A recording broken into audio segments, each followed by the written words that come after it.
Tu dinero en acción, episodio 48.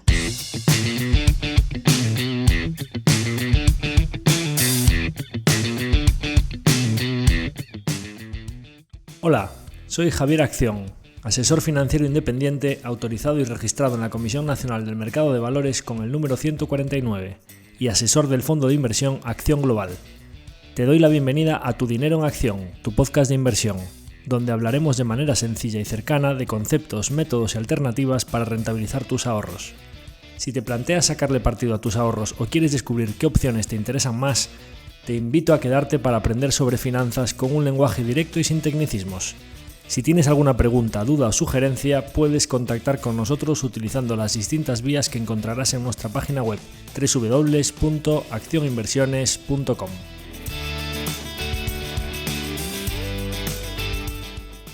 El contenido de este podcast es divulgativo. Las opiniones aquí expuestas son meramente informativas y en ningún caso suponen una recomendación de inversión. Si buscas asesoramiento financiero, debes dirigirte a cualquiera de los asesores autorizados y registrados en la Comisión Nacional del Mercado de Valores.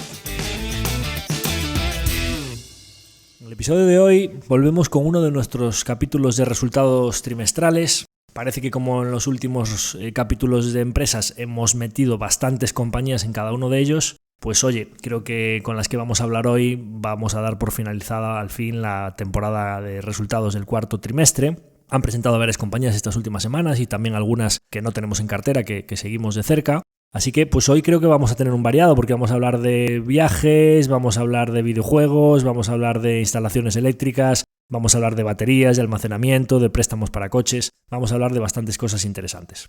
Así que yendo con ello, la primera empresa, Airbnb, nuestro royalty al real estate global, presentó unos resultados del cuarto trimestre de 2022 que han sido muy bien acogidos por el mercado. He de decir que a mí personalmente también me han encantado, me han parecido unos resultados muy sólidos. Y por comentar un poco aquí sobre la tesis de Airbnb, que sabéis que recientemente he comentado un poco sobre mi experiencia personal viajando por Norteamérica y demás, comentar un poco cómo se han ido desarrollando los acontecimientos desde que nosotros hice el análisis de la compañía, hice un poco una proyección de dónde creía yo que podía estar el negocio de la compañía en unos años vista y cómo se han desarrollado los acontecimientos posteriormente. Y quizá aquí hay dos sorpresas en ambos casos. En este caso somos las dos bastante positivas. Y voy a comentarlas por partes. En primer lugar, un poco la ejecución del negocio, dónde creía que yo podía estar y lo que está imprimiendo ahora en sus presentaciones de resultados o cuál es la situación del negocio, pues transcurrido un par de años desde que nosotros invertimos en la compañía.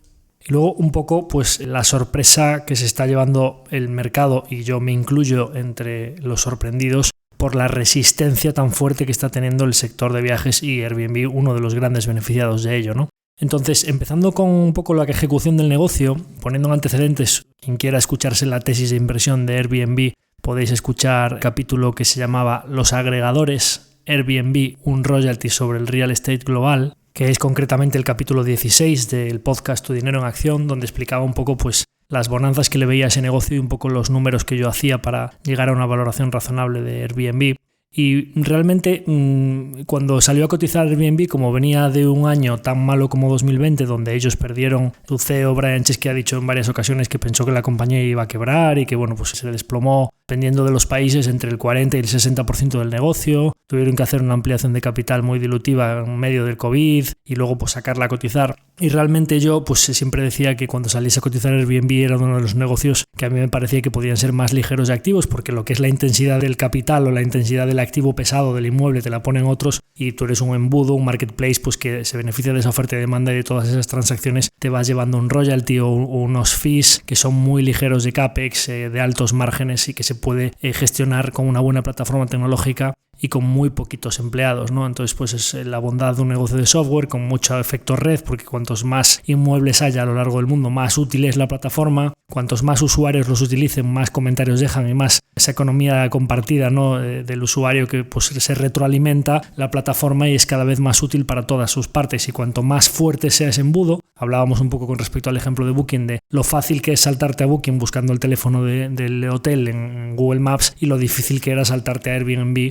porque no puedes encontrar el contacto de un único propietario que tiene 1, 2 o 3 apartamentos en Boston o en San Diego o en Madrid, y entonces es la fortaleza de ese embudo que no tiene que pagar tanta tasa Google, porque al final Airbnb se convirtió en un verbo y ya la gente directamente entra en Airbnb o en la aplicación y no tiene que pagar tanto performance marketing a Google como paga, por ejemplo, pues Booking, que tiene que captar todo ese tráfico, ¿no? Entonces yo decía, oye, si Booking hace márgenes operativos del 35% pagando un 18-20% de tasa Google, ¿por qué Airbnb, que solo un 6% de su tráfico es pagado, todo lo demás es orgánico, no puede tener a medio plazo unos márgenes operativos superiores al 35%? Entonces yo lo que hacía era que cogía las ventas del año 2019, asumía que el año 2020 así había sido completamente perdido y decía, oye, pues qué tendencias estructurales de crecimiento puede tener un negocio como este, ¿no? Pues oye, pues calculaba unas tasas de crecimiento y hacía 2019, 2020, 2021, 2022, calculaba dónde podía estar la facturación en el año 2022 y asumía unos márgenes normalizados,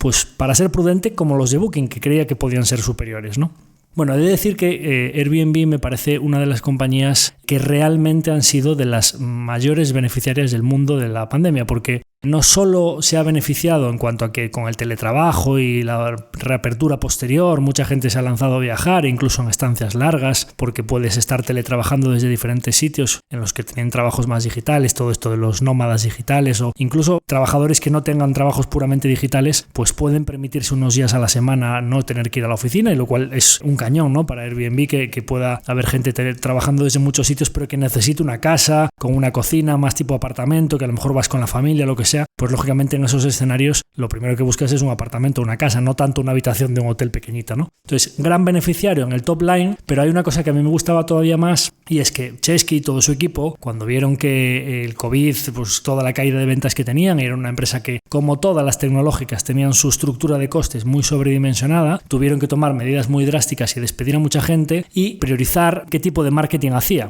Y cuando vieron que el negocio no solo se sustentaba perfectamente, sino que conseguían crecer y muy fuerte post-COVID, después de la pandemia, con la reapertura, con muchos menos empleados y con un marketing más centrado en lo que se llama brand marketing o marketing de marca, todos estos anuncios en la tele, los carteles de Airbnb, que la gente tenga en la cabeza la marca, que cuando vaya a buscar un apartamento directamente ponga Airbnb en el buscador, que los hosts, es decir, los propietarios de los inmuebles, se animen a listar sus inmuebles y que sepan que va a haber transacciones seguras, que no les van a destrozar los pisos, tener seguros de cobertura, etcétera. Animar a que tanto la oferta como la demanda acudan a través de ese embudo, ¿no? En marketing de marca, no tanto poner anuncios en Google de manera de capto tráfico, pero el año que viene para volver a captar tráfico tengo que volver a pagar por ese tráfico, ¿no? Sino invertir en un marketing que permanentemente se quede, o sea, en un marketing que es incremental a lo largo del tiempo, no tener que estar pagando para conseguir cada venta y que la siguiente venta tienes que volver a pagar, lo cual te perjudica los márgenes de manera permanente, ¿no? Bueno, pues ellos aprendieron mucho de la pandemia y es una de las compañías tecnológicas que yo haya conocido que más fuerte a nivel financiero ha salido de la pandemia. Para que os hagáis una idea, en la conference call de estos resultados hay un par de frases que a mí me gustan mucho y una de ellas es la siguiente. Desde el año 2019, Airbnb ha reducido el número de empleados en un 5%, mientras sus ventas han aumentado en un 75%. Es decir, ya eliminando el año 2020, la caída que tuvieron, a día de hoy Airbnb está facturando prácticamente el doble de lo que facturaba en un año bueno prepandemia, con una plantilla inferior a la que tenía entonces. No lo dicen directamente, pero también a nivel de marketing están siendo mucho más eficientes en cómo utilizan el marketing. Reduces plantilla, eres más eficiente en marketing, te aumentan las ventas y apalancas los costes fijos, es decir, tienes esas economías de escala o ese apalancamiento operativo que ha sucedido con las finanzas de la compañía, pues que están consiguiendo mucho antes de lo que yo esperaba los márgenes operativos que yo pensaba que podría llegar a tener la compañía a unos años vista. Acaban de sacar unos resultados en los que ya en el año 2022 completo, todavía con China cerrado y todavía en algunos meses del principio del año 2022 en los que aún había algo de Omicron y demás, que recordaréis que fue a finales de 2021, principios del 22, y la reapertura se fue produciendo a lo largo del año, en el año completo 2022 acaban de hacer más 40% en ventas y 35% de margen operativo, medido como el Adjusted EBITDA, que es una medida que es su EBITDA descontadas ya las Stock-Based Compensation, ¿no? Incluido, aunque hagamos los ajustes, que yo creo que en este caso sí que hay que hacerlos, y quitemos los pagos a empleados en acciones, que digo que en este caso creo que sí que hay que hacerlos, porque se gastan 900 millones de dólares al año en pagos en acciones y matemáticamente cogen free cash flow y recompran acciones en el mercado para anular esa dilución, ese efecto dilutivo. Han pagado 900 millones y han recomprado 1.500 y dicen que como mínimo van a anular ese efecto. Si al final una parte del free cash flow, en vez de quedárnoslo los accionistas, lo estás destinando a recomprar unas acciones que la misma cantidad de acciones diluyes para los empleados, esto en algunos casos es más o menos opinable, en este caso sí o sí es un gasto operativo que hay que restarlo del adjusted EBITDA y hay que restarlo del free cash flow. Vamos, o sea, esto en este caso está clarísimo. Pues aunque descontases todo eso, acaban de cerrar 2022 con un EBIT margin, que esto ya sí que es puro, de más del 22%. Cuando hace un año y pico estaban haciendo márgenes, lógicamente cuando aún tenían parte de pandemia, del menos 48%, pero es que prepandemia, cierre de 2019, era una compañía que hacía márgenes operativos negativos del menos 10%, EBIT margin negativo del 10% de las ventas. O sea, han expandido en 3 años, con una pandemia por medio, del menos 10 al más 22, 32 puntos porcentuales el margen operativo. Todo vía aumento de ventas y apalancamiento operativo de los gastos fijos y del marketing. Una verdadera barbaridad. Si nos vamos al free cash flow de la compañía, que yo me parecía decir, oye, esto es un negocio bastante ligero de activos, que cuando los clientes le reservan cobra por adelantado, hasta que luego se produce efectivamente esa estancia, puede ser una compañía que al crecer puede tener un circulante negativo, es decir, puede financiarse con el crecimiento, es decir, working capital negativo quiere decir que cuando tú creces estás recibiendo el flujo de caja por adelantado, con lo cual el crecimiento te financia a corto plazo, con prácticamente cero capex. Bueno, pues el flujo de caja de esta compañía a cierre de 2022 es que es como poesía, es decir, con un beneficio neto de 1.893 millones, tienen un cash flow o flujo de caja operativo de 3.400 millones, con un working capital que suma, como decía antes, es decir, que se añade al flujo de caja operativo de más de 300 millones. CAPEX, 25 millones, es decir, cero, prácticamente inexistente el CAPEX. Lógicamente, estos 3.400 millones, si nosotros miramos la cotización de la compañía, que está capitalizando, incluso después de la subida que ha tenido con las ganancias, que estaba subiendo un 12-13%, ya veremos cómo acaba, pues tiene un market cap de, si coges las acciones diluidas, de en torno a 75-80 billones, le restas, claro, pues está imprimiendo billetes, tiene más del 10% de la capitalización, la tiene en caja neta, o sea, tiene 9 billones en cash. Obviamente, pues ¿qué van a hacer? Pues recomprar acciones, posiblemente por los comentarios que han hecho en la conference call estén preparándose para hacer alguna adquisición, ya lo veremos, ¿no? Pero quieren tener bastante caja por lo que pueda pasar, porque dicen muy claramente que siguen invirtiendo para el crecimiento. Bueno, pues 75-76 billones, le quitas 9 de cash, pues es que tienes un enterprise value de 67, una cosa así. Claro, si genera 3,4 billones de free cash flow, es que estaría muy barata esta compañía para ser un negocio de tantísima calidad, con márgenes ampliándose a este ritmo y demás, ¿no?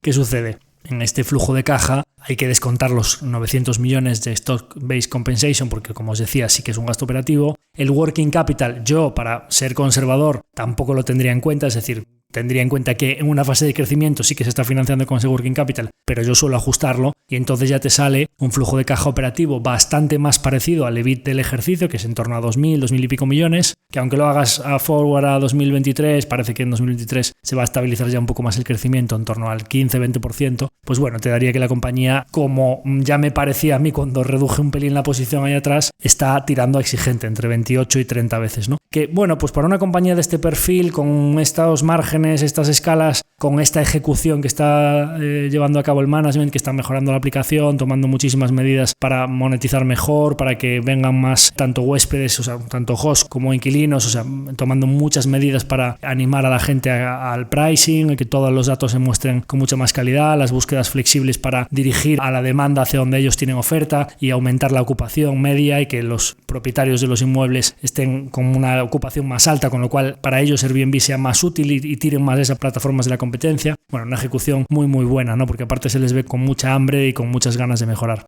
Otra de las frases que a mí me parece una verdadera perla de la conference call, claro, yo digo, oye, márgenes del 35%, si tú coges el flujo de caja sobre ventas es 41% de free cash flow margin, pues cogen y dice, cuando le preguntan, oye,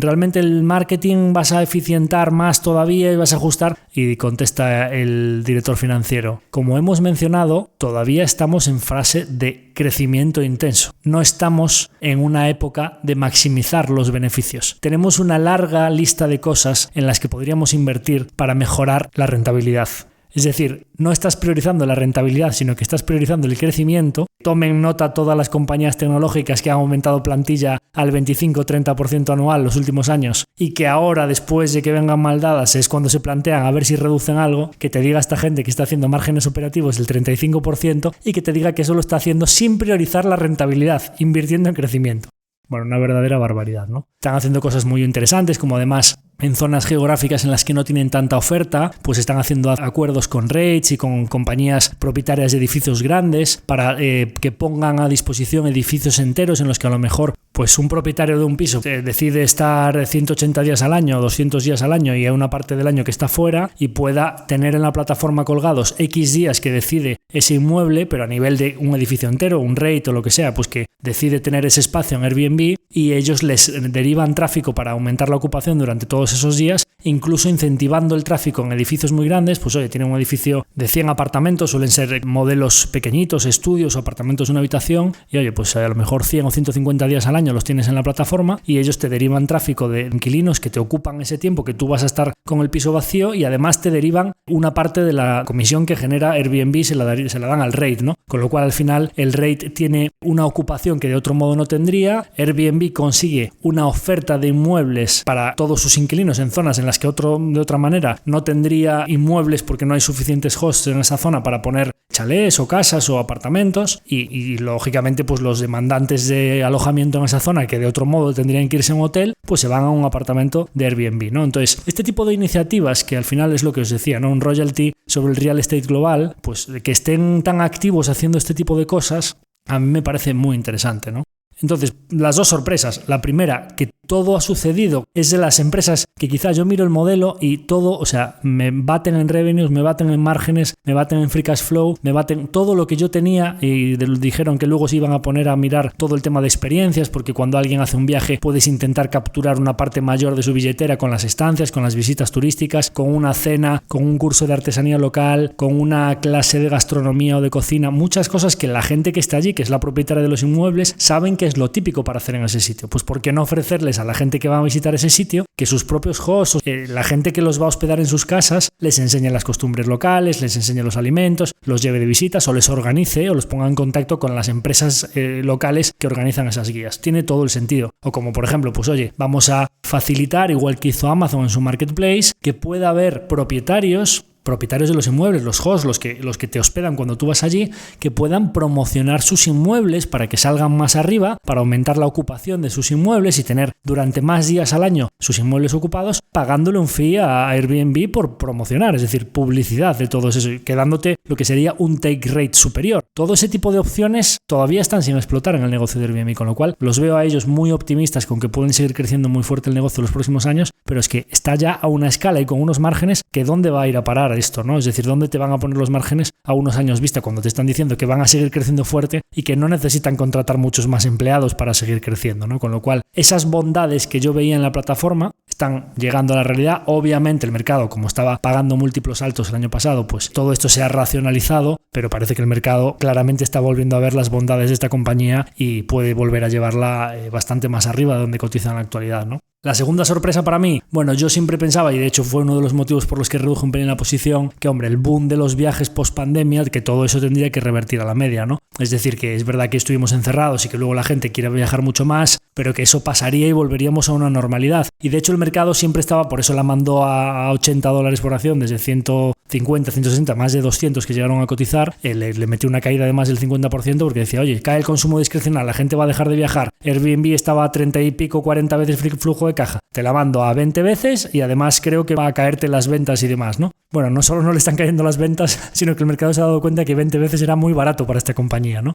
Bueno, pues en definitiva, lo que me está sorprendiendo y quizá es una sorpresa que le está llegando a todo el mercado de golpe es la gran resistencia que está teniendo el sector de viajes o el gasto del consumidor en viajes. Ya por algunos datos que salían de Spending Pools, de Mastercard, veíamos que año a año, en diciembre y en enero, estábamos teniendo todavía crecimientos muy sanos en el sector de viajes, cuando ya se esperaba que estuviesen ralentizándose. Pero es que incluso yo puse un tweet estos días, oye, tenemos varias compañías en cartera, ya iré diciendo cuáles son las otras conforme vayan presentando, porque intuyo que tenemos varias compañías que en base a los datos que tengo pueden presentar bastante bien. Y yo veía en Airbnb el tráfico a través de la web de Airbnb, que yo voy monitorizando el número de usuarios y además estaría la app, pero yo puedo monitorizar la web. Oye, pues después del boom de la pandemia, a lo largo de 2022 esto empezará a normalizarse, ¿no? Y yo veía que desde mediados de 2022 los datos de tráfico trimestrales estaban aumentando a mediados del 22 al 18%, después del verano al 20%, recientemente a cierre del 22 al 23%, o sea 18, 20, 23%. Veía que incluso como que se estaba acelerando el tráfico. Y viene el dato de enero 29%, es decir, todavía más que a cierre del año. Es decir, me parecía que podían tener un trimestre bastante bueno y además, importantísimo, que los comentarios de lo que llevábamos de 2023 iban a ser que la demanda estaba siendo bastante resistente. Pues tal cual, eso es exactamente lo que han dicho en la presentación de resultados y la acción pues así ha reaccionado, ¿no? Entonces, bueno, bastante sorprendente por una parte la ejecución de la compañía, que está siendo de 10 y que a nivel financiero están llevando a las cifras lo que yo pensé que iban a hacer en 2025-2026, lo han hecho en 2022, vamos, en año y pico ya están imprimiendo billetes esta compañía, ¿no? Y segundo lugar, pues bastante sorprendente que en general el consumidor siga comportándose de una manera tan resistente en el tema de los viajes. Por supuesto, aquí hay un viento de cola con lo que comentaba de todo el teletrabajo, pues que al final va a haber, digamos que la pandemia cambió los viajes en general y una parte de eso se va a quedar para siempre, ¿no? Una mayor facilidad para estar teletrabajando, digamos, y con estancias más largas en casas. Pero sí que es verdad que tarde o temprano el consumidor tendrá que volver a su normalidad y que ellos verán un peak travel, que se llama, ¿no? Es decir, que los viajes ya empiecen a tener un crecimiento en base a lo normal del PIB y no un boom post pandemia. Ellos comentan que siguen siendo muy positivos con 2023, que lógicamente los comparables de verano ya van a ser bastante elevados con respecto a lo que era 2022, que ya fue mucho crecimiento, y que a lo largo del año pues que esperan que sea un crecimiento ya quizá más normalizado y que además entonces cuando ves que comentan en la conference call que van a empezar a centrarse en toda la parte de experiencias y en todo un montón de cosas que antes, cuando yo dije la tesis, dije que lógicamente pues ellos comentaban que vamos a centrarnos en la oportunidad perecedera o en la oportunidad que se nos puede escapar, que es ser el líder de toda la parte de la reapertura, del teletrabajo y demás. Cuando ellos comentan que ya van a empezar a centrarse en otros temas de monetización, experiencias y demás, es porque yo entiendo, interpreto entre líneas, que ya empiezan a ver que a mediados de este año, más o menos de 2023, finales de 2023, el crecimiento tan grande que estaban teniendo en viajes empezará a estar un poquito más maduro y entonces es momento de emprender otras iniciativas para seguir creciendo los próximos años. Así que en definitiva, sorpresas muy positivas en Airbnb, parte estaban en el modelo pero quizá lo han conseguido antes de lo que yo esperaba y parte de resistencia del consumidor a los viajes y que el mercado pues también las está cogiendo de manera muy positiva. Así que contentos con esta inversión, una inversión de tamaño de las de pequeño, mediano tamaño por cuestiones de valoración relativa con otra serie de compañías, las cuestiones que vi en mi viaje y demás, pero muy contentos de ser accionistas de esta compañía a largo plazo y que nos esté sorprendiendo tan positivamente. Y ahora vamos con Embracer Group, nuestra participación en el sector gaming, o podríamos decir ya más recientemente entretenimiento, porque ya no solo es gaming. Como sabéis, en los últimos capítulos en los que hablé de ella, pues apuntaba algunas luces y sombras en algunos comentarios del management y en general a que el sector estaba teniendo una clara ralentización frente a lo que había sido la época de COVID, en la que como tenía muchas ventas de catálogo anterior, pues para los márgenes era muy bueno y parecía que ahora pues los consumidores estaban un poquito más pendientes del consumo discrecional y esto pues claramente afectaba a los presupuestos de gasto en videojuegos o a toda esa decisión de compra de juegos AAA o juegos de presupuesto elevado y especialmente pues aunque veíamos a algunos datos de plataformas con mucha cantidad de jugadores y algunos datos de algunas compañías de videojuegos que eran un poco contradictorios, que sí que decían que la base o el ecosistema de jugadores seguía creciendo con fuerza. Es verdad que muchas compañías estaban ya avisando de una previsión un poquito más suave, unos orgánicos un poquito peores y sobre todo, bueno, pues que veían que el consumidor estaba priorizando un poquito el tipo de juegos que adquiría o jugando más a los free to play o jugando a juegos de años anteriores que ya habían hecho el desembolso y que eso al final pues afecta un poco a los orgánicos de las compañías que están justo sacando lanzamientos de presupuesto alto en el momento pues menos adecuado para hacer esos lanzamientos, ¿no? Además también Embracer había hecho algunos comentarios diciendo que bueno, pues que ahora el coste de capital había aumentado y que donde estaba la acción ahora pues que ya no tenían, digamos, tantas posibilidades de desplegar capital y que incluso se estaban planteando la posibilidad de hacer, se interpretó así, algún spin-off o vender alguna división, con lo cual pues es medio bandera naranja, medio bandera roja, que tú estuvieses empieces comprando cuando el mercado estaba alto y digas que te planteas vender cuando el mercado está bajo, porque ahora tienes pues el balance un poquito apalancado y realmente sería el mejor momento para estar comprando barato, ¿no? Es un poco ir con el pie cambiado a nivel de asignación de capital, que es justo lo contrario a lo que a nosotros nos gusta. Dicho todo lo cual, bueno, yo os había dicho que decidí mantener la posición como la teníamos, que es una posición de peso medio ahora mismo en cartera, un poco en la línea de que el sector de videojuegos al final, pues el momento bueno para venderlo es cuando todo va de cine y estás vendiendo muchísimo catálogo y todos los lanzamientos están siendo un éxito y la compañía pues está en un múltiplo que parece que nunca va a irle nada mal y el mercado te está pagando sus flujos o su EBIT a un múltiplo alto de compañía de mucha calidad, a márgenes máximos y demás, y quizá un momento bueno para comprar este tipo de compañías es cuando realmente pues está habiendo más problemas o han tenido algún lanzamiento que no ha sido exitoso y que pues está bajo presión y los múltiplos están más comprimidos y el mercado apuesta porque no va a existir esa mejoría. Bien, en los resultados que acaba de presentar eran importantes porque bueno, pues el sector está como está y pues estaban pendientes de que presentasen algún acuerdo de licencia después de lo que presentaron de Tomb Raider con Amazon, pues que pudiese presentar algún otro acuerdo, quizá del Señor de los Anillos o ya se verá, pues con plataformas y demás, que al final pues son acuerdos que te reducen el riesgo financiero en cuanto a que te financian parcialmente la producción de juegos o incluso totalmente te los pueden financiar a cambio de que luego pues el riesgo financiero lo asume el otro y tú pues no tienes tanto upside en el éxito posible del juego, pero tienes unos flujos de caja mucho más recurrentes, más previsibles y no estás tan expuesto al éxito o fracaso de un lanzamiento de un juego AAA de presupuesto muy alto, ¿no? Entonces, bueno, pues en esta presentación de resultados hay luces y sombras para mi gusto. No hemos tenido novedades en ese sentido de los lanzamientos o de acuerdos con plataformas, pero insisten en que en el guidance, que una de las luces de la presentación es que reiteran el guidance, lo habían ajustado un poquito en la anterior presentación y ahora lo mantienen. Y la verdad es que con el EBIT ajustado que llevan a diciembre, que sería el tercer trimestre de su año fiscal, pues parece que tendría que haber un cuarto trimestre, que es el que es desde enero hasta marzo, bastante fuerte a nivel de EBIT ajustado, y ya dicen que es contando con alguno de esos acuerdos que consideran que es muy probable que se firmen antes del 31 de marzo. Estamos a mediados de febrero, con lo cual debe estar al caer. O sea, si lo dice de esa manera es porque ya lo tiene prácticamente firmado o simplemente a lo mejor lo que falta es comunicarlo, pero que ya lo tienen cerrado, ¿no? Entonces, bueno, parece que por ahí podrían haber algún tipo de noticia positiva en breve. Y luego pues en general parece que si sacamos el trimestre donde presentaron Saints Row, que aunque fue bastante fracaso el lanzamiento al ser un juego muy grande, pues al final a nivel de crecimiento orgánico sí que te afecta muy positivamente, y ese trimestre habían presentado orgánicos del 34%. En general en la dinámica, si sacamos ese trimestre en la dinámica de orgánicos de los últimos trimestres, menos 18, menos 12, hacemos un paréntesis 35 porque saca Saints Row 35 positivos, menos 18, menos 12 y en este último trimestre menos 3, parece que como mínimo tendríamos una tendencia a la estabilización, vamos a decir así, o como mínimo que el deterioro se ha frenado. De hecho, recientemente varias compañías de videojuegos han tenido sesiones muy positivas con fuertes revalorizaciones, tanto Stillfront como Roblox, etcétera, porque en algunos de los casos está empezando a mencionarse que en el último trimestre del año y principios de 2023 parece que como mínimo habría una estabilización en los crecimientos orgánicos, o que podría empezar a vislumbrarse una luz al final del túnel de este travesía del desierto que ha pasado durante este último año y pico el sector, ¿no? Entonces, bueno, pues parece que con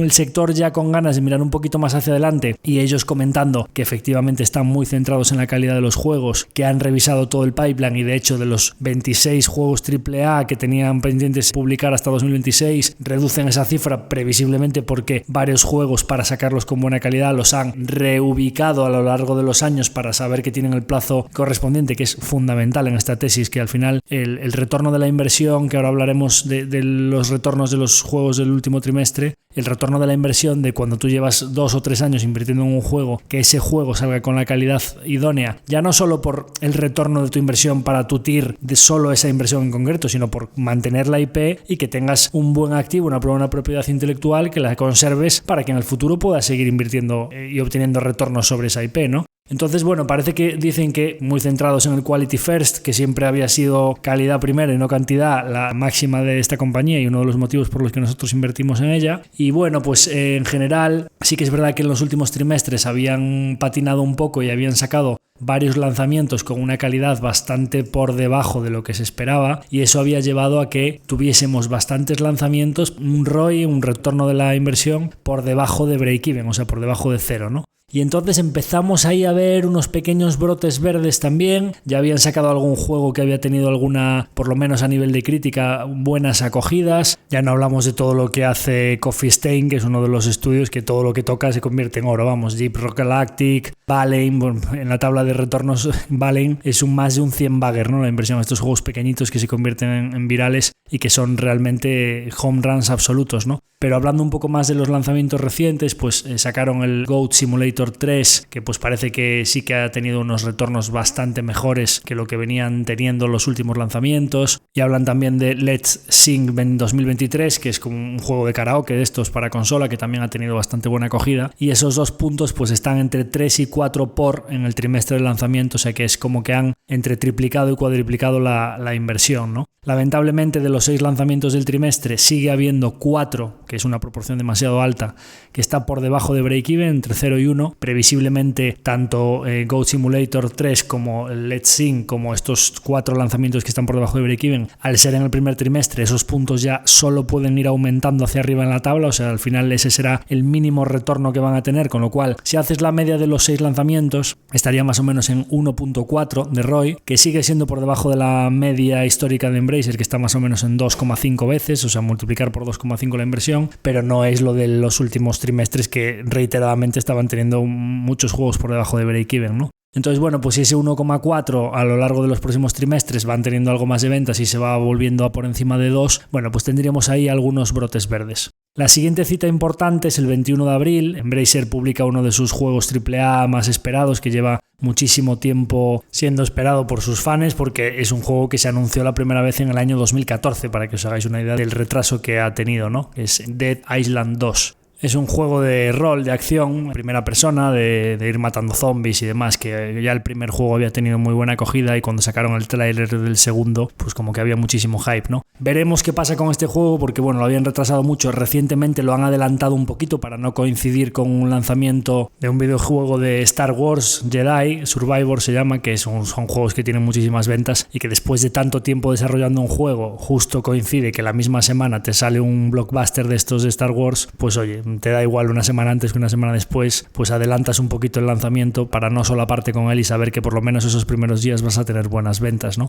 Bueno, parece una decisión acertada, aunque sabemos que todos los juegos en la industria, cuando un juego se retrasa durante muchísimo tiempo, ya son unos mimbres reguleros para luego a ver qué tal sale el juego. Así que importante que ese juego tenga mejor o peor crítica, que salga con una calidad adecuada, con todo el retraso que ha tenido, que los juegos lo saquen bien, ¿no? Sería otro fallo más en un juego importante de presupuesto alto como de AAA, quizá no sería algo que no podríamos permitirnos en una tesis como esta, ¿no? Pues bueno, pues eso sale en el 21 de abril, que ya entra en el siguiente quarter y además también en el siguiente año fiscal, pues ahí veremos qué tal. Por lo general, el trimestre que han presentado por encima en ventas de lo que podría estimar los analistas, un poquito digamos que han batido las previsiones de ventas, y sin embargo se han quedado un poquito cortos en EBITDAs, es decir, los márgenes un poquito más pobres, principalmente por dos cuestiones. Cuando tienes una división como la de juegos de mesa, que al final pues cada vez va pesando más en el mix, y realmente no has tenido muchos lanzamientos que son los que tienen márgenes altos, y la división de juegos de mesa pues tiene unos márgenes, es mucho más recurrente pero tiene unos márgenes más bajos, pues al final tus márgenes se te van diluyendo un poco, ¿no? Cuando además cada vez vas a tener más acuerdos de estos que te dan una garantía, digamos, que no asume riesgo financiero, y tienes más recurrencia en el flujo de caja, pues eso también reduce el riesgo, pero va a ser, pues no vas a tener a lo mejor unos márgenes ajustados del 25, 30, 40% como tuviste. Bueno, con que sea una compañía que tenga márgenes del 17 al 20% ajustados, pero de manera mucho más recurrente y menos lumpy, como dicen los ingleses, ¿no? Que es como muy variable, que eso no le gusta nada al mercado, pues oye, yo firmo que Embracer a largo plazo tenga unos márgenes del 20%, pero de manera muy recurrente, ¿no? Y después, pues la división de móviles parece que está mostrando más resistencia de lo que cabría esperar, porque al final los juegos móviles son mucho más discrecionales, porque tanto la public es bastante cíclica como las compras dentro de la app, que son un poco los dos drivers que mueven los ingresos ingresos de la división móviles pues tienen un componente cíclico en ambos casos, ¿no? La parte de compras dentro de la app porque es muy discrecional y la parte de publi porque las empresas que pueden meter slots publicitarios o banners en los juegos pues también reducen sus presupuestos, ¿no? Pues está aguantando bastante bien y además pues les mejora un poquito los márgenes en el periodo porque el coste de adquisición de usuarios que habían gastado bastante en los trimestres anteriores ya venían diciendo Stillfront y demás compañías que son solo de juegos móviles que se estaban moderando ese coste y a Embracer también le ha bajado, ¿no? Lo que le llaman el WACC, que es pues un poco el coste de adquisición de usuarios, pues se le modera un poquito en el trimestre y eso como que es un punto positivo, ¿no?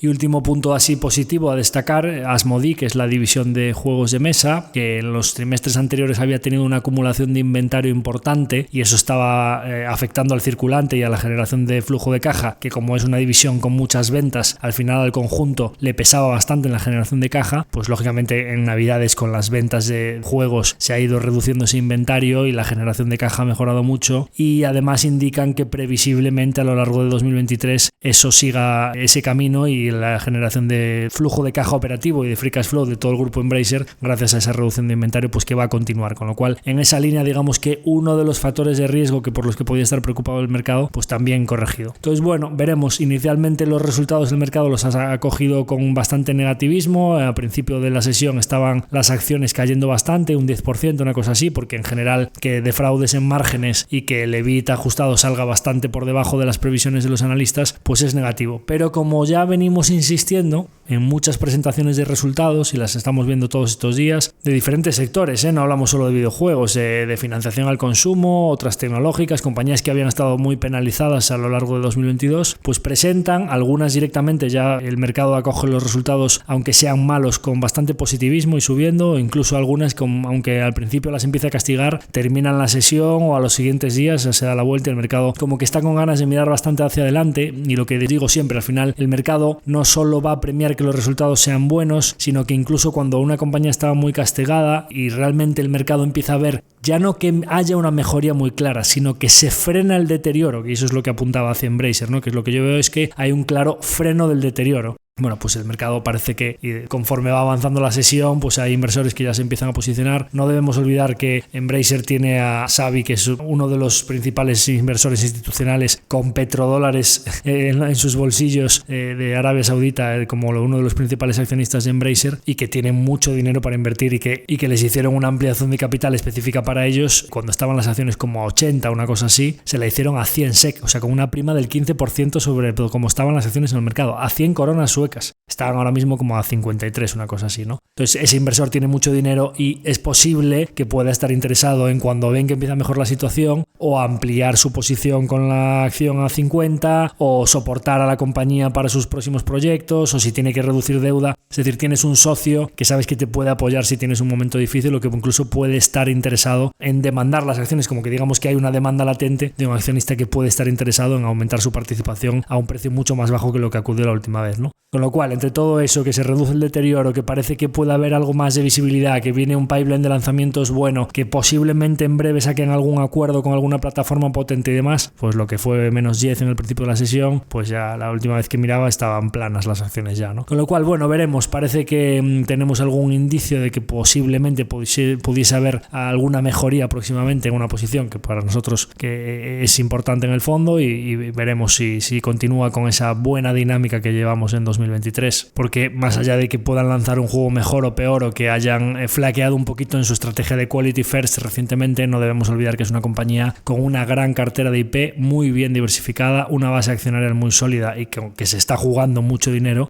Y lo más importante, lo que digo siempre, que si mires la métrica que mires ya diluida por acción desde que empezaron a cotizar, Embracer es una compañía que compone a tasas muy altas en plazos ya largos y que está en un sector que más allá de que tenga un año mejor o peor a nivel orgánico, que haya tenido su resaca de COVID, pues es un sector que tiene claros vientos de cola y que estructuralmente es de altos retornos sobre el capital invertido. Con lo cual, cuando tienes a uno de los jugadores con una cartera de IP pues más diversificada, un CEO que se está jugando claramente su patrimonio en la compañía, que es el fundador y demás, en un sector que parece que es razonablemente bueno, cotizando a uno de los múltiplos más bajos de todo el sector, lo compares con peers europeos o lo compares con peers americanos, pues parece que en principio deberíamos tener los mimbres necesarios para que la posición desde donde estamos pudiese ir mejorando. Postdata, mientras terminaba de grabar, cerró la sesión en Suecia y terminaron subiendo las acciones de Embracer un 9%, cuando estaban menos 10, menos 11 en la apertura. O sea, de mínimos a máximos en la sesión de hoy, un 22% se han recuperado. Una empresa que no es especialmente pequeña, es una compañía que estamos hablando de una capitalización en su cambio a dólares de 8 o 9 billones de dólares. Es decir, muy pocas conclusiones se pueden sacar de la reacción a unos resultados a cortísimo plazo. O sea, hay movimientos muy erráticos, ¿no? ¿Por qué tanto cambio de sentimiento? Bueno, pues comentarios de la conference call. Parece ser que en una conferencia que hacen con analistas después de la conference call oficial comentaron que estaban viendo ya señales bastante positivas en febrero de demanda de juegos, unido a que algunas compañías del sector ya empezaron a comentar que estaban viendo orgánicos algo mejores. Y que Embracer en general, al confirmar su guidance, al final lo que está haciendo es diciendo que el trimestre tiene que ser bastante bueno para llegar a ese guidance, y a menos de 2-3 meses vista para cierre del trimestre nunca han defraudado, que falta muy poquito tiempo y como que ya tienen la información de lo que va a pasar, pues todo parece indicar que alguno de esos acuerdos gordos debería estar a punto de caer, con lo cual el mercado pues ya se ha puesto, lo juntas con que está el pesimismo en máximos, pues suficiente para un movimiento de esos en los que barren a todo el mundo y se termina dando vuelta a la acción. O sea que sacar conclusiones de un movimiento tan a corto plazo, pues ya veis, ¿no? Un 20 y pico %, una compañía de capitalización bastante grande, no podemos decir que haya grandes ineficiencias por ser una microcap, ¿no? Así que bueno, pues aprendizaje de que esos movimientos de corto plazo tienen muy poquito significado. Y ahora damos un salto para hablar de dos compañías que nosotros no tenemos en cartera, pero que cumplen dos tics por los que me soléis preguntar en los consultorios. De vez en cuando tenemos alguna pregunta sobre todo esto de los picos y las palas. Concretamente, como he hablado recientemente de todo el tema de la electrificación y de la transición energética, pues estas dos compañías creo que cumplen esos dos tics porque son de transición energética y teóricamente deberían ser en ambos casos picos y palas de la electrificación. Pero son dos animales muy diferentes. En primer lugar voy a hablar de STEM, que es una compañía de la que ya hablé recientemente cuando dije las compañías que había estado visitando en la costa oeste de Estados Unidos, concretamente en San Francisco, California. Me reuní con ellos y había comentado pues que había algunas cuestiones sobre la acumulación de los contratos de software, que teóricamente son contratos de alto margen, que teóricamente iban a producirle un gran salto a nivel cuantitativo en el gross margin de la compañía, que era lo que iba a permitir convertir el negocio en un chorro recurrente de software de alto margen, que iba a permitir a la compañía escalar esos márgenes operativos y sus costes fijos de empleados para ser una compañía de altos márgenes a lo largo del tiempo. Pues bien, estos días pasados, un chico al que le agradezco desde aquí que me haya etiquetado porque no lo había visto, ese hilo de Twitter, es un chico que se llama Pablo, y me hiló en un hilo de Twitter en el que una firma de activismo, short selling, hedge fund, algún tipo de compañía de este tipo que se dedica pues, a hacer short reports y activismo en distintos tipos de empresas, que se llama Blue Orca Capital, tiene un short sobre STEM del mes de enero. Y bueno, leyendo un poco el report, lo que dicen, bueno, pues aparte de comentar que la compañía pues se quiere vender como una empresa de software y una empresa con AirsTech, pues que realmente no deja de ser más que un intermediario en baterías, y que ya si la batería en sí es bastante commodity, pues que la intermediación cuando no la produces, pues que lógicamente pues va a ser un producto, un servicio de márgenes muy bajos, ¿no? Porque al final vas a estar siempre presionado por el hecho de que a quien les vendas tú las baterías, como les intentes meter un margen alto, directamente van a ir al proveedor a comprarse ellos las baterías, que era lo que comentaba yo aquí cuando hablaba de STEM, ¿no? Pero además comenta también que la compañía, con una artimaña contable, pues intenta vender como contratos de alto margen de software muy recurrente, unos contratos de leasing que tiene con las baterías, que es recurrente pero que realmente no están de alto margen y demás. Bueno, estaba bastante bien explicado tanto en el hilo de Twitter como en el report, y la verdad es que el mercado no le ha dado nada de credibilidad a este short. Yo entiendo que es porque es una firma que no tiene mucho reconocimiento en el mercado, no tiene un histórico de sacar short reports como otras firmas que cuando anuncian que van a sacar un short todo el mundo les está ya pendiente de lo que sacan, tan pronto lo sacan, la mañana siguiente la compañía se pone a caer sí o sí y luego ya se verá si es cierto o no, pero no tiene este reconocimiento de sacar un short y que se ponga a caer, no tiene esa capacidad todavía de mover el mercado. Parece ser que cuando lo sacaron en enero, ese día sí que cayó un poquito la acción y luego ya recuperó, ¿no? Bien, yo las cosas que dicen y un poco lo que os había comentado de la envolvente que me intentaron hacer a mí en la reunión, comentando un poco que los contratos, porque yo no llegué a profundidad que llegan ellos para llegar a concluir que hay una falsedad contable o que están contabilizando como contratos de software recurrente unos ingresos que realmente no son de alto margen. Pero sí que llegué a alguna conclusión, y es que las cifras que decían que tenían contratos de software de alto margen, conforme se tenían que ir acumulando a lo largo de los trimestres, tenían que producir un impacto en el gross margin que a mí no me parecía que lo estuviese produciendo. Es decir, oye, vale, bien, estos son contratos de software de alto margen. ¿Cuánto teníais en tal trimestre? ¿Cuánto teníais en tal otro? ¿Cuánto teníais en el siguiente? Bien, aquí tendría que estar produciéndose, dado que las baterías tienen, o decís que tienen un gross margin estándar del 10%, esa acumulación de contratos tendría que iros produciendo un incremento en el gross margin de X y Z, ¿no? Y les pregunté por esto y fue cuando me dijeron, no, bueno, es que... Y me empezaron a contar un poco historias, ¿no? Con lo cual, no me desencaja del todo lo que dice esta gente de que pueda haber algo por ahí. De hecho, Sten presentó resultados y es el motivo por el que la traigo aquí, porque yo, aunque descarte una inversión, sí que me gusta seguir un poco las métricas importantes de las inversiones que voy descartando para saber un poco también si me había equivocado yo al descartarla o si puede mejorar una tesis y que de repente sí que pueda estar atractiva. Y presentó ayer los resultados a cierre de mercado americano y bueno, pues como siempre, pues muy rimbombantes. Bueno, aumentamos las ventas un 194% en el cuarto trimestre, en el año completo aumentamos las ventas un 186%, el backlog del año completo pues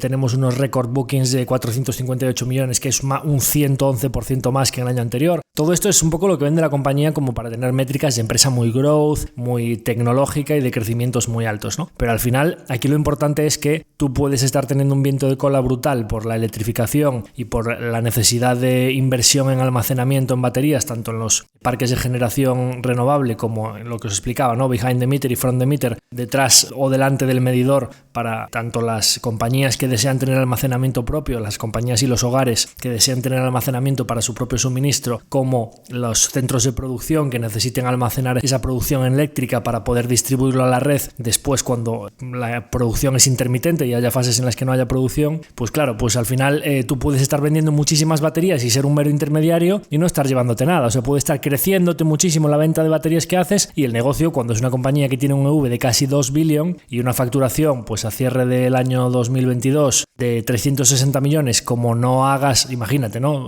Vamos a poner que consigues hacer que ese 10% de gross margin en las baterías no está bajo presión. Vale, ventas de 360 millones. Vale, al 10%, 36 millones. Pero si esta compañía tiene unos gastos operativos de los últimos 12 meses de 150 millones de dólares. Es decir, o sea, así no vas a conseguir ganar dinero nunca, ¿no? O sea, tendrían que acumularse a tal velocidad los contratos de batería. Tendrías que llegar a tener, pues calculad, solo para cubrir los 150 millones de gastos operativos de las oficinas esas tan bonitas en las que estuve yo, todos los empleados y tal, que con su chalequito y demás, que cobran sus buenos bonos y demás. Pues oye, 150 millones al 10%, tendrías que estar vendiendo 1.500 millones de dólares al año en baterías para que al 10% obtengas 150, asumiendo que a medio o largo plazo ese margen que le apliques a las baterías no esté bajo presión, para obtener los 150 con los que pagues tus gastos operativos. Es decir, 1.500 millones, os acabo de decir que hacen 300 y pico, se le tienen que multiplicar después del aumento que acaban de tener en 2022, con todo el empujón del Inflation Reduction Act, que están ardiendo el sector, o sea, está explotando la inversión en almacenamiento en Estados Unidos, que acaba de tener un crecimiento brutal en baterías en 2022. Desde ese dato se tendría que multiplicarle por 5 las ventas todavía, y eso para cubrir gastos y asumiendo que llegados allá los gastos operativos sigan siendo 150 millones, que me cuesta mucho verlo. Probablemente llegados a ese punto serán bastante más de 150, porque ya sabemos cómo funciona todo en estas compañías, ¿no? Entonces, claro, aquí la tesis es que se tienen que acumular los contratos de software de alto margen. Si no se acumulan los contratos de software de alto margen, esta compañía no sostiene una valoración entre equity y deuda de casi 2 billion, pero ni de broma, ¿no? Entonces, ¿qué sucede? Pues que presentan los resultados del cuarto trimestre y cuando a septiembre, en el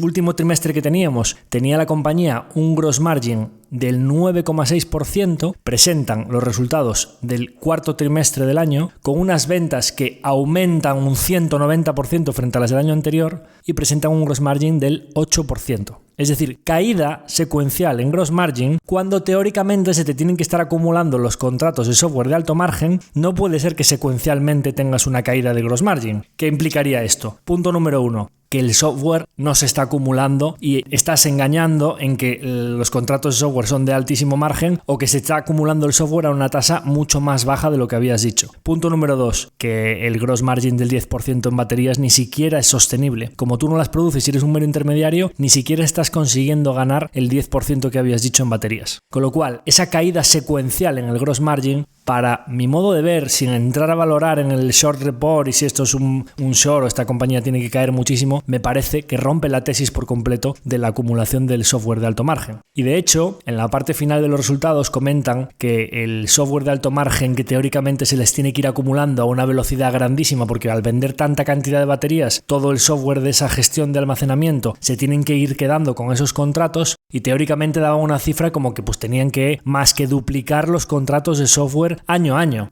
Bueno, pues sacan una cifra de que el Contracted Annual Recurring Revenue, es decir, los contratos recurrentes de software, están en 65 millones frente al trimestre anterior que estaban en 61 millones. Es decir, 4 millones al trimestre. Esto daría un run rate de acumulación de contratos de 4 por 4 trimestres, 16 millones sobre 60 que tenías. Es un 25% de crecimiento en los contratos. Tienen que pasar 100 años hasta que esta compañía llegue a tener una cifra de contratos de alto margen, teóricamente, que soporte una valoración de este calibre. Por supuesto, las acciones ya les están pegando muy duro en aftermarket y veremos qué pasa con esta compañía, ¿no? Pero me parece que hilando todo el hilo de Twitter con el short report de esta compañía, con los resultados que acaba de presentar, con lo que me habían comentado en la reunión, me parece un caso interesante de compañía que está vendida como los picos y las palas de la transición energética, y que cuando hay un sector en pleno boom, cuando hay mucho dinero en un sector que está entrando desde el gobierno por subvenciones, apoyo gubernamental para la transición energética, siempre hay compañías, siempre hay personas que son los listos de turno que se intentan aprovechar vendiendo la moto. Saltamos a otra compañía de picos y palas del sector energético, de esa transición energética o de esa electrificación, pero nos vamos a un animal muy diferente. La compañía de la que voy a hablar ahora es una compañía holandesa que se llama Alfen, que en este caso no es un mero intermediario. Alfen es una compañía muy seria que produce, fabrica, vende y comercializa diferentes elementos para esa transición energética o esa, digamos, electrificación. Desde baterías, transformadores, cargadores eléctricos para coches, pero aquí no hay trampa ni cartón. Es una compañía que ya está vendida como fabricante de todos esos componentes, no mero intermediario. Es cierto que con una escala todavía pequeñita para lo que podrían ser los grandes jugadores del sector, pero que obtiene su margen porque desde el principio de todo de la cadena hasta la entrega final del producto, él es el fabricante y el comercializador. Pues oye, pues está haciendo Adjusted EBITDA Margins del 18%, que vienen del 14%. Bueno, pues son unos margen que no son para tirar cohetes y, por supuesto, este tipo de sectores siempre van a estar bajo la espada de Damocles del que el mercado esté mirando cuándo puede haber presión en precios, porque al final no deja de ser un producto que no es demasiado, digamos, no tiene una ventaja de competitiva brutal, sino que al final pues es bastante commodity, porque los productos de este tipo, pues al no tener esa carga de software, no tener ese switching cost, ser pues digamos materias primas, metales, etcétera, cables, no es nada demasiado complicado, no tiene una altísima carga de ingeniería, etcétera, pues al final, oye, pues el que tiene la escala, si te aparece un BYD, te aparece un Panasonic, te aparece un Tesla y te fabrica las baterías en escala brutal con respecto a lo que tú eres capaz de hacer, pues va a tener mucha más capacidad para fijar unos precios, vender un producto, digamos, de unas capacidades técnicas como mínimo como las tuyas, si no mejores, a unos precios inferiores a los tuyos y obteniendo un margen mejor que el que tú obtienes, ¿no? Entonces esa presión siempre está ahí. Los resultados, siendo una compañía razonablemente buena, que está haciendo unos márgenes bastante razonables ya y demás, tiene dos preocupaciones el mercado. Primero, pues que comentan que hay una acumulación de inventario bastante importante en el segundo semestre de 2022, en la parte de cargadores eléctricos, y que eso pues ha deteriorado un poco las ventas de esa parte de EVs, de chargers, vamos, digamos. Y luego pues tiene otro miedo, y es que, claro, como decíamos, oye, pues si tú estás haciendo márgenes de entre el 15 y el 20%, ya ajustados con sus ajustes y tal, que si, bueno, pues si fueses prudente probablemente haciendo los ajustes correspondientes serían inferiores. Claro, pues es otra compañía pues que capitaliza, tiene deuda neta cero, pero capitaliza 1.800 millones de euros. Pues claro, 1.800 millones de euros para que tú llegues a soportar con un EBITDA, un free cash flow, digamos, oye, pues qué múltiplo puede tener una compañía que vende un producto que ahora está en fase de boom, pero a ver qué márgenes tiene en madurez y tal. Bueno, pues yo no pagaría mucho más de 15 veces, digamos. Bueno, pues 15 veces de un negocio que capitaliza 1.700 o 1.800, como mínimo me tienes que estar haciendo 100, 120, 150 serían a lo mejor ya 10 veces, pero no, 120 millones, ¿no? Claro, bueno, pues esta compañía para hacer 120 millones con unos márgenes, vamos a decir, bueno, pues es que a lo mejor del 18 ya nos consiguen escalar más y a lo mejor cuando esté un poquito más en madurez los márgenes se le comprimen un poquito y tal. Pues venga, vamos a poner, para ser prudentes, el 15%. Oye, pues 120 es el 15% de una facturación en todo, en transformadores, baterías para almacenamiento y en cargadores de coches, de 800 millones de euros. Claro, la compañía, para que el mercado piense que está correctamente valorada, porque tiene que hacer 120 millones para que a 15 veces te soporte la valoración de 1.800 millones, pues para que con márgenes del 15% esos 120 millones necesita ver muy claramente que en breve, a 1 o 2 años vista, puede estar haciendo facturaciones de 800 millones, la compañía, después de aumentar las ventas en 2022 un 76%, está facturando ahora mismo 440 millones, ¿no? Y entonces, bueno, pues sacan un guidance para 2023 de entre 540 y 600 millones, como que aún le pilla un poco lejos lo de los 800, ¿no? Sobre todo cuando al mercado no le suelen gustar las tasas de crecimiento ralentizándose. Y claro, si tú vienes creciendo al 76% y de repente das un guidance de 540 a 600, que es más o menos a punto medio de horquilla, 570 millones de ventas para 2023, eso es un crecimiento implícito en 2023 de que no llega al 30, o sea, sería del 29%, ¿no? Caray, desde el 76% al 29% es una ralentización en el crecimiento importante. Como que al mercado le cuesta ver a esa tasa, y si el año que viene ya no es un 29, sino que es un 15, un 20, en qué año vas a llegar a unas ventas de 800 millones y ya veremos si en aquel momento es con márgenes del 15, del 20 o del 25, ¿no? Esas son un poco las dudas que tiene el mercado en este tipo de negocios, como sucede siempre que tienes un negocio, pues que el mercado duda un poco de que tengas una gran ventaja competitiva, en el que duda un poco de que los márgenes, pues si van a estar o no bajo presión a medio o largo plazo, de cuándo vas a poder competir contra jugadores grandes y cuál sobre todo es la durabilidad del crecimiento. Si el mercado tuviese muy claro que vas a seguir creciendo al 70% durante muchos años, aunque sea un negocio de márgenes del 15, vamos, hace números y le sale que vas a hacer en 4 o 5 años un free cash flow monstruoso y lógicamente pues te aguanta esa valoración y bastante más, ¿no? Pero claro, pues tasas de crecimiento ralentizándose, márgenes ya veremos si se pueden seguir expandiendo o no, y pues un sector pues que parece claro que podría ser bastante comodita a medio plazo, pues le entran las dudas. De todas maneras, como os decía, es un animal muy diferente, ellos saben a lo que juegan, ellos producen y claramente tienen un viento de cola muy fuerte y claramente pues en todos los releases te dicen pues que los vientos de cola, todas las normativas que hay de todos los gobiernos, el crecimiento de los coches eléctricos, la electrificación necesaria, cuántos cargadores hacen falta, las normativas de diferentes países con cada regulación, en qué año se tienen que dejar de vender los vehículos y cuántos cargadores hacen falta. Bueno, pues te explican todo eso y creo que es una compañía bastante interesante para seguir y ir viendo un poco todo esto de los picos y las palas de la electrificación, que parece que es imparable. Y para terminar, dos compañías que, aunque la acogida que ha tenido el mercado de sus resultados ha sido muy dispar, en un caso muy positiva y en otro caso muy negativa, creo que en ambas hay luces y sombras que comentar. La primera de ellas es Instalco. Ya os venía comentando en capítulos anteriores que estaba bastante pendiente de lo que presentase Instalco por el ciclo de Suecia, por la compresión en márgenes, por la subida de los materiales, por los crecimientos orgánicos que podía tener un sector como el de las instalaciones, que al final tiene un componente un poquito dependiente del ciclo económico, de la construcción, del residencial, del gasto público y demás, ¿no? Y además pues ya había comentado que Instalco estaba en un proceso de cambio de CEO, que pues en algún episodio comenté que había hecho algunos comentarios como que pues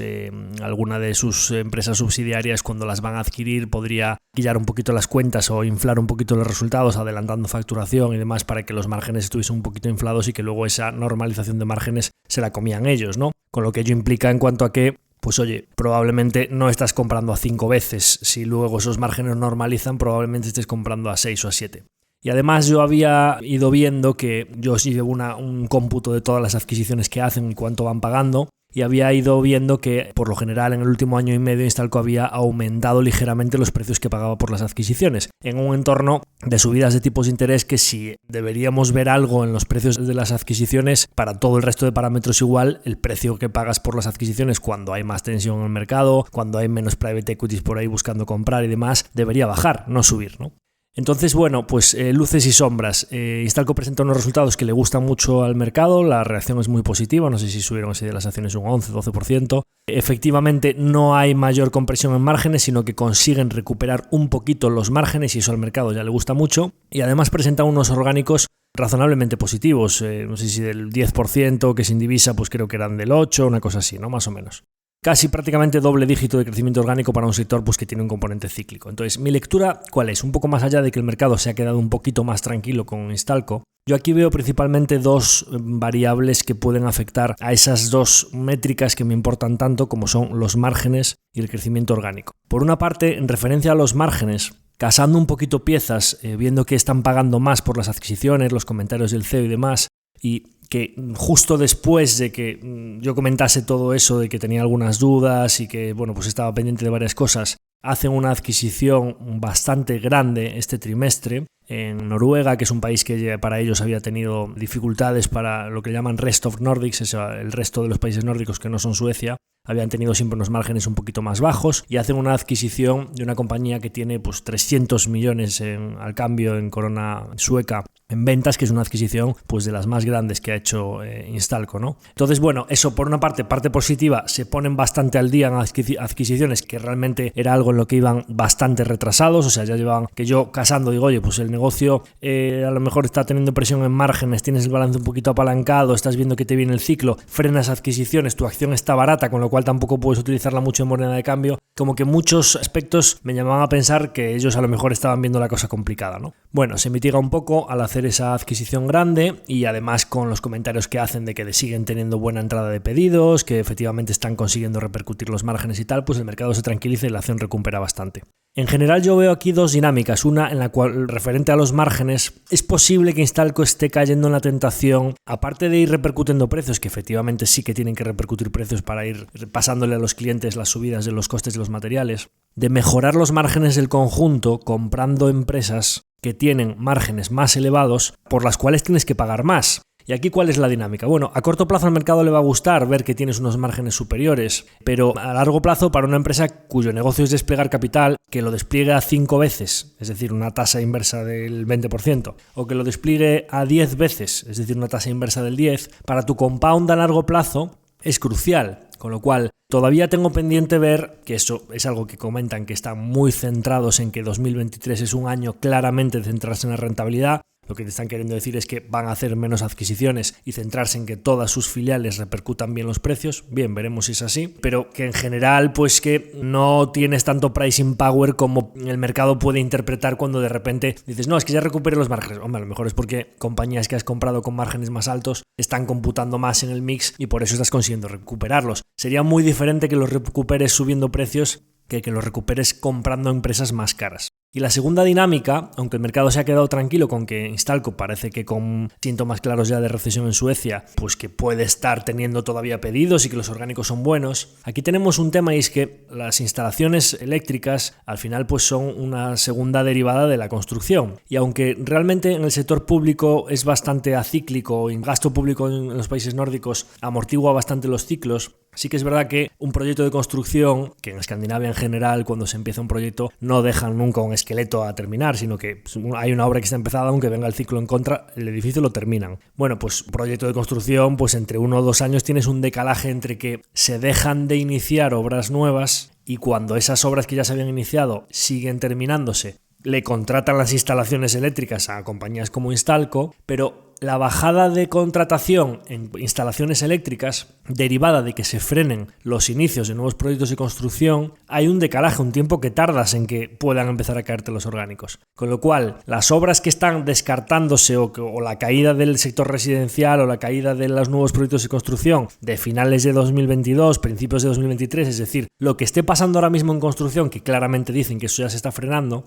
Instalco no lo va a ver en sus orgánicos hasta finales de 2023, principios de 2024. Con lo cual, esas son un poco las luces y sombras en cuanto a los márgenes y los orgánicos que veo, ¿no? Todo esto en un proceso en el que el CEO ha cambiado, que es, pues sabéis que tiene un CEO nuevo que era el CFO de la compañía, que sabéis que a mí, pues en general me inspira algo menos de confianza que la que me inspiraba Per, que es el fundador y que todavía es el chairman, ¿no? Y que tiene un porcentaje alto de las acciones, pero en general todo este proceso de cambio y de comprar compañías industriales que luego dijo que pagaban peor, que sí que tenían más márgenes, pero que pagaban más por ellas, y todo este proceso de cambio, digamos que la tesis no es es exactamente igual que lo que era hace un año con PER y con todos los márgenes, están comprando siempre lo mismo. Ya tienen 12 billion SEK en revenues, que es lo que había dicho PER, a lo que podían llegar sin ningún problema en Suecia sin tener que irse a nuevos verticales. Tienen la parte de instalaciones, un poco más de consultoría técnica, que también está pendiente de llegar a break-even, etcétera. Entonces, bueno, como que tengo varias incógnitas pendientes de resolver. Pero en general, parece que de momento un buen trimestre de Instalco que mejora bastante los miedos que podía tener el mercado y que pues por eso lo ha acogido con una reacción muy positiva. Veremos cómo van los siguientes meses en esos puntos clave de márgenes, a qué precio hacen las adquisiciones, orgánicos, cómo va el ciclo en Suecia, cómo va respondiendo este nuevo CEO y demás. Y por último quería hablar de otra compañía que claramente tiene sombras en el ciclo de financiación y de sector automoción y de compra de vehículos tanto nuevos como usados en Estados Unidos, como es Open Lending, ¿no? Una compañía de la que ya habíamos hablado alguna vez y que pues yo comentaba que, oye, pues una compañía con márgenes de EBITDA del 60%, con un software que tiene bastante switching cost para sus clientes, pues que podíamos soportar un cambio de ciclo intermedio y una caída del sector y que esta compañía debía ser de lo mejor que aguantase las embestidas o el cambio de ciclo, ¿no? Bien, bueno, pues como siempre digo, no voy a ser yo el que no reconozca los errores que cometo en la gestión de la cartera o el que no diga aquí las cosas que no he sabido ver. En Open Lending claramente no supe estimar correctamente el impacto que podía tener el cambio de ciclo en una parte de su negocio. Ellos cobran una tasa fija. Open Lending, para el que no lo sepa, pues es un software que junta a las partes, los que venden el vehículo con el comprador del vehículo, con la aseguradora del crédito para la financiación de ese vehículo, ¿no? Digamos, parte de financiación, parte de seguro de impagos, el comprador y el vendedor, como que es bastante convenient para todas las partes y como que tiene unos datos de 20 años de todas las financiaciones que ha procesado y que tiene una calidad muy buena para establecer un scoring de crédito para saber quién va a pagar y quién no. Digamos que los que están ligeramente por debajo del FICO Score 650-660, que es, digamos, Prime, ¿no? O sea, es ligeramente subprime, que para ellos pues había un nicho de mercado ahí interesante y ellos están penetrando ese nicho. En un software con márgenes muy altos, que no tienen que poner el balance, que no ponen ellos el dinero, etcétera. O sea, digamos, un negocio, digamos, dentro del lending, que es un negocio delicado, pues uno de los activos pues de más calidad, ¿no? Bien, ellos obtienen dinero por dos partes. Una parte es una tasa fija por cada préstamo que procesan y una parte es una participación en los beneficios de la operación. Yo lo que no supe evaluar era, cuando viniese el cambio de ciclo, cuánto impacto iban a tener ellos en la parte del beneficio de las operaciones. Y lo que ha sucedido básicamente, bueno, el mercado, como suelo decir, tenía razón al estimar que Open Lending debía cotizar bastante más bajo de lo que había cotizado en el ciclo expansivo. ¿Y qué es lo que ha sucedido? Bueno, pues presentan un impacto muy fuerte, principalmente por varios motivos. En la parte de profit share, que es un poco la participación en beneficios, en cuanto a que ellos tienen dos variables que les están afectando, uno para la cantidad de préstamos que procesan y otro para la parte de beneficios. La cantidad de préstamos que procesan, todo el mundo sabe lo que está pasando con el sector de automoción, los precios de los coches usados han corregido muy fuerte pero están todavía muy altos, el sector de automoción nuevo está vendiendo muy pocas unidades, o sea, todavía con las ventas muy por debajo de pre-COVID, como explicamos aquí ya en el capítulo de Tesla y demás, el sector auto pues por falta de chips, porque no están sacando modelos, que el consumidor no está muy convencido todavía del cambio de tecnología y está un poco a la espera. En general el sector auto todavía no está recuperado, ¿no? Entonces, pocos autos nuevos, los autos usados están carísimos y entonces, como están carísimos, no son suficientemente asequibles para que la gente pueda acceder a esos créditos. Los tipos de interés se van del 0 del 1 al 5 o 6% de golpe, consumo discrecional, etcétera, se frena la entrada de préstamos y además ellos, en los vehículos que ya tienen financiados, cuando los coches usados caen muy fuerte de precio, ellos en el valor estimado de recuperación que van a obtener embargando ese vehículo cuando el vehículo no se ha pagado ese crédito, pues tienen que tener un impacto no ellos, sino en la participación de beneficios de la empresa financiera. Con lo cual, si caen los precios de los vehículos usados, pero no lo suficiente para llegar a ser asequibles, y además las credit unions, que son pues todas las cajas de ahorro, las corporaciones de ahorro a las que ellos con su software les ayudan a escoger qué tipo de operaciones financiar, resulta que tienen letras del Tesoro a 3 y 6 meses al 5 y pico %, pues hay muchas cajas que dicen, ¿para qué me voy a meter a financiar vehículos cuando tengo aquí una opción de prestarle el dinero al gobierno a 3 o 6 meses y saco más de un 5%? Entonces, todo ese mix, digamos que es un cataclismo para un negocio como el de Open Lending, ¿no? Ellos dicen que no habían tampoco ellos conseguido estimar suficiente cuál había sido la caída del profit share, de la participación en beneficios, porque el mix de precios de coches usados, sector de auto nuevo, subida tan fuerte en tan poco tiempo de tipos de interés, bajada del consumo discrecional, tipos de interés tan altos en letras a corto plazo para que las cajas puedan invertir ese dinero y no tengan interés en financiar. Pues claro, pues que es un mix que dicen que para el sector es peor que el de 2008, ¿no? Entonces, bueno, esta compañía importante lleva operando desde antes de 2008, no es un producto nuevo que sea flor de un día, que ya sabemos que ha traccionado. El CEO nuevo, no solo va el CEO nuevo, sino que va todo el equipo gestor anterior, que todavía tienen cada uno de ellos un 3% de las acciones, o sea que se están jugando el dinero. Parece que la estrategia la tienen clara y además no solo la tienen clara, sino que apuestan por una fase de crecimiento, contratando fuerza de ventas, están profesionalizando la empresa. O sea, veo varios indicios de que toda esta situación está descontada por el mercado. Ese día tuvieron un impacto fuerte las acciones y los días siguientes ya empezaron a recuperar, y creo que podríamos haber visto lo peor en cuanto a que en ese escenario de tan cataclismo la compañía te da un guidance que sí que es bastante menor que lo que esperaba el mercado, pero un guidance que, oye, mira, que los márgenes no van a ser del 60, van a ser del 40, vamos a seguir generando caja, estamos recomprando acciones porque ya tenemos caja neta en el balance, con lo cual no es una compañía endeudada que, bueno, cualquier compañía de lending que miréis, sea Upstart, Affirm, cualquier compañía de Credit Acceptance o cualquier compañía de préstamos de automóviles que tenga que poner el balance, bueno, es que no sabéis las pérdidas que están teniendo y las menos 90, menos 95% que hay en muchísimas acciones, ¿no? Con lo cual claramente el mercado sabe que esto es una compañía de una calidad diferente, que merece un múltiplo diferente, que genera mucha caja incluso en cualquier de este tipo de escenarios, y que parece que el guidance que han dado sí que es, oye, mira, ya después de bajar nuestro baremo y saber que el profit share va a ser este, pues me parece que en el peor de los escenarios será como mínimo eso lo que van a ganar. Me parece confiable por varias cosas que han dicho en la conference call. Veo que sí que tiene sentido la estrategia. Tú, si estuvieses viendo que tu negocio se estuviese desmoronando como un castillo de naipes, no estarías aumentando OPEX, aprovechando para ir a ganar cuota, y estarías recortando donde puedas para no perder dinero, ¿no? Entonces me parece que la estrategia de ir a ganar cuota y de contratar fuerza de ventas, profesionalizar la empresa, contratar en varios puestos clave, partiendo de la base de que esta era una compañía con una cuenta de resultados rata, o sea que gastaban poquísimo y que tenían márgenes muy altos, tienen margen para poder gastar un poquito y ir a aprovechar la oportunidad cuando todo el mundo se retrae, ir ellos a gastar cuota, ¿no? A ganar cuota de mercado. Hay un tema con una de las aseguradoras de crédito que tenían. Yo cuando compré esta empresa tenían una sola aseguradora de crédito. Luego firmaron la segunda, luego firmaron la tercera y ahora tenían hasta 4. Una de ellas, por un tema de recorte de capital, como todo el sector está en pleno proceso de ajuste tectónico, pues una de las compañías se baja del carro y bajan a 3. Me parece, no era ni la más relevante. Las otras 3 compañías de aseguración de crédito siguen adelante, tienen contratos a largo plazo, 2027, 2028. Parece que con apetito para absorber todas esas operaciones de la cuarta que se baja del carro. No me parece demasiado importante cuando esta compañía tenía mucho éxito con una o dos, pues máxima ahora teniendo 3, ¿no? Con lo cual, all in, como suelo decir, pues parece que hay algunas sombras, pero veo algunos indicios de que posiblemente le venga a esta compañía una travesía al desierto de 1 año y pico hasta que el sector se recupere, vuelva a haber operaciones nuevas de vehículos, los coches usados, pase el impacto de la caída de precios, pero esa caída de precios en los coches usados ya te empieza a beneficiar porque sean más asequibles y entonces puedas financiar más operaciones. En fin, que todo este mix de cuestiones